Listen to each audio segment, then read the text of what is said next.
Somos alertados pela própria Sagrada Escritura de que entre nós, cristãos, surgiriam muitos falsos profetas que ensinariam mentiras, e que enganariam a muitos, e se possível fosse, enganariam até os escolhidos. As Escrituras também nos alertam sobre pessoas que seguiriam doutrinas de homens e de demônios. Apesar desses alertas, muitos cristãos não se atentam para isso, para essa possibilidade de estarem sendo enganados, conforme o que diz as Escrituras. Se o diabo usou a própria Sagrada Escritura a fim de enganar Cristo, não faria ele o mesmo conosco. Sempre que vão pedir dinheiro em suas igrejas, os pastores dizem que o dinheiro é para a obra de Deus, como se Deus precisasse do dinheiro de César para realizar a sua obra. Os pastores utilizam as Escrituras para pedirem dízimos e ofertas, porém o que fazem com os dízimos e as ofertas não é o que está ordenado nas Escrituras. Muitas pessoas que pagam o dízimo fazem isso por causa de ameaças do líder de sua denominação, que diz para seus seguidores que não pagar o dízimo é roubar a Deus, e que se não pagar, não será salvo. Pare de ser enganado, meu irmão. Essas pessoas que pedem o seu dinheiro tampouco se importam com a sua vida espiritual. Eles não pregam o verdadeiro evangelho, o que salva e liberta, pois o verdadeiro evangelho não se mistura com coisas materiais, terrenas e passageiras. Deus não quer o dinheiro de ninguém. Cristo jamais pediu dinheiro aos seus seguidores. Cristo é o nosso exemplo. Nós devemos fazer como ele nos ensinou. Cristo ensinou-nos a dividirmos com o próximo, o necessitado. Não precisamos fazer isso por intermédio de alguma denominação religiosa. Nós mesmos podemos pegar nossas ofertas e ajudarmos quem precisa.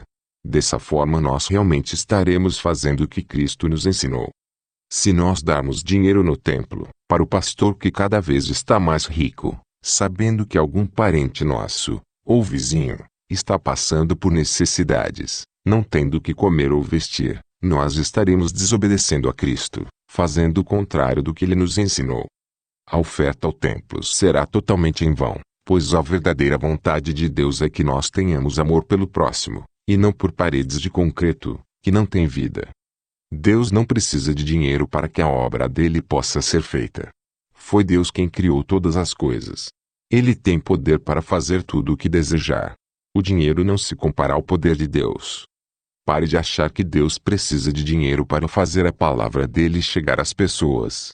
Se Deus quiser, ele mesmo aparece para a pessoa, e fala com ela pessoalmente. Deus não está limitado ao que o dinheiro possa fazer. Deus não precisa de templos para que a obra dele possa ser feita. Deus é o nosso santuário. Ele habita em nós. A obra dele é feita pelo próprio Espírito dele. Não é pela força e nem pela violência que alguém será salvo, mas pelo Espírito de Deus. Não é templo, nem dízimo e nem oferta que levará a salvação até uma pessoa. A salvação chegou a nós por meio do Filho de Deus. O preço do perdão já foi pago por Cristo. Nenhum ser humano podia pagar, e por isso Deus teve que descer dos céus para se sacrificar, pois somente o sacrifício de Deus podia pagar o preço pelos pecados de todos. Cuidar de paredes, tijolos, bancos, e outras coisas do templo, não é fazer a obra de Deus. A obra de Deus é crermos no Filho que ele enviou. Crer no Filho é viver conforme o Filho nos ensinou. O Filho nos mostrou toda a obra a ser feita, a qual é segundo a vontade do Pai. É essa obra que devemos fazer. Devemos amar a Deus sobre todas as coisas, e ao próximo como a nós mesmos. O mandamento não fala de amar templos e denominações.